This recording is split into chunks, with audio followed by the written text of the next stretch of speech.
हाय, यदि आप अपनी स्टैमरिंग से एक्चुअली ठीक होना चाहते हैं जिंदगी भर के लिए, तो सबसे पहले अपने डेली लाइफ में जल्दी करना, हरी करना छोड़ दीजिए आज से ही, तुरंत। और लेकिन अगर आप जॉब आपका ऐसा है, बॉस आपके ऐसे हैं, प्रेशर आता है, कंपनी आपकी ऐसी है, जल्दी काम करना पड़ता है, तो भाई साहब मैडम सबसे पहले उस जॉब को चेंज कीजिए, नए जॉब में जाइए जिसमें आपको थोड़ा आराम से काम करने की परमिशन हो, बेशक उसमें 2000-5000 तनख्वाह कम मिलती हो। मैं डॉक्टर सुधीर अरोरा, एक MBBS डॉक्टर। सभी को नमस्कार, मैं अमित तिवारी। दोस्तों, आप सभी ने डॉक्टर साहब को सुना। इनका नाम है डॉक्टर सुधीर अरोरा। आप भली भांति जानते भी होंगे। इनका वीडियो में बचपन में देखा करता था, जब मैं क्लास 9th में था। इनके वीडियोस देखकर मुझे ये समझ में आया कि स्टैमरिंग हमारी कोई बीमारी नहीं है, ये मन की समस्या है। ये तो देखकर फायदा मुझे मिला, लेकिन उस समय डॉक्टर साहब की मैंने फीस पता करने की कोशिश की। इनकी फीस उस समय 20-25 हजार रुपए चला करती थी। इस समय क्या फीस है मुझे नहीं पता। सुनने में आ रहा है कि पर्सनल स्पीच थेरेपी देते हैं तो 1 लाख। लेकिन ये वीडियोस बनाते हैं, आपने देखा क्या इन्होंने बोला, हर काम को स्लो कर दो, आपकी स्टैमरिंग खत्म। कभी इसके पीछे का लॉजिक नहीं बताते, क्या कारण है, हम क्यों स्लो काम करें।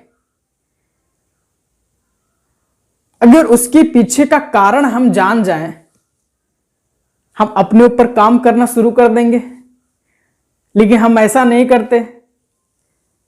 जो किसी ने बोल दिया हम मान लेते हैं।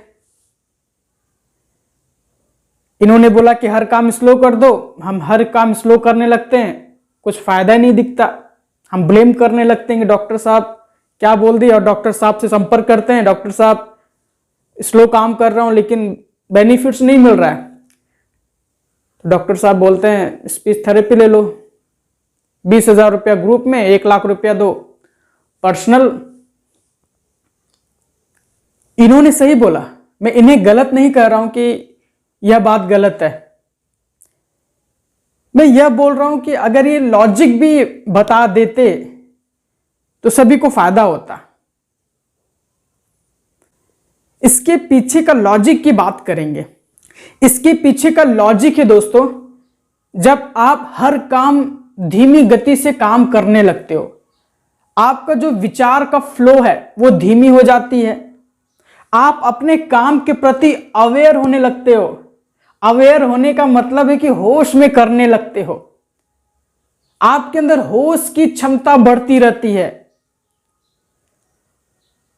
हम सभी को स्टैमरिंग जो हो रही है उसका कारण है कि आप बेहोशी में हो। बेहोशी में स्टैमरिंग होती है। अगर आप होश में आ जाओ, अवेयर हो जाओ, स्टैमरिंग नहीं होगा। इसके लिए प्रैक्टिस करनी होती है।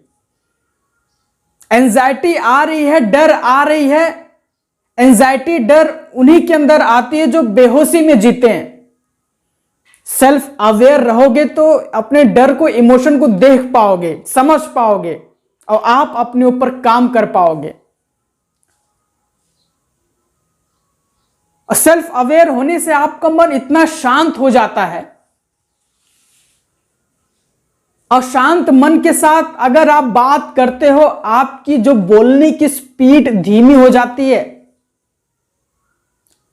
बोलने की स्पीड अगर धीमी हो जाती है तो आपके शब्द अच्छे से निकलने लगते हैं, और अच्छे से निकलने लगते हैं, और यही आदत आपके अवचेतन मन के स्टोर में इकट्ठा हो जाती है। फिर आदत आपकी बन जाती है स्पष्टता के साथ बात करना।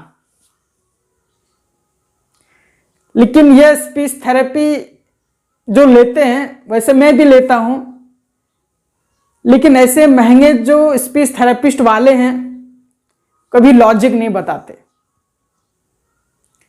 लॉजिक अगर वो बताते तो लोगों को फायदा मिलता। बात ये सही कहें, हमें हर काम को अगर स्लो करेंगे तो आपकी बोलने की स्पीड भी धीमी हो जाती है। एक लॉजिक आपको दूं, बहुत मैजिक लॉजिक है। आप इमेजिन करिए आपके ऐसे कौन से दोस्त हैं जो बहुत ही फास्ट बोलते हैं। इमेजिन कीजिए कौन फास्ट बोलता है हमारे घर में, और जो फास्ट बोलते हैं उनके काम करने के तरीकों को देखना, वो बहुत ही फास्ट काम करेंगे। और जो बहुत ही धीमी गति से बोलते हैं, धीरे धीरे बोलते हैं, आप उनको देखना, उनकी काम करने का तरीका धीमे धीमे होता है। इमेजिन करना, इमेजिन करके मुझे कमेंट में जरूर लिखना कि बात सत्य है कि नहीं सत्य है।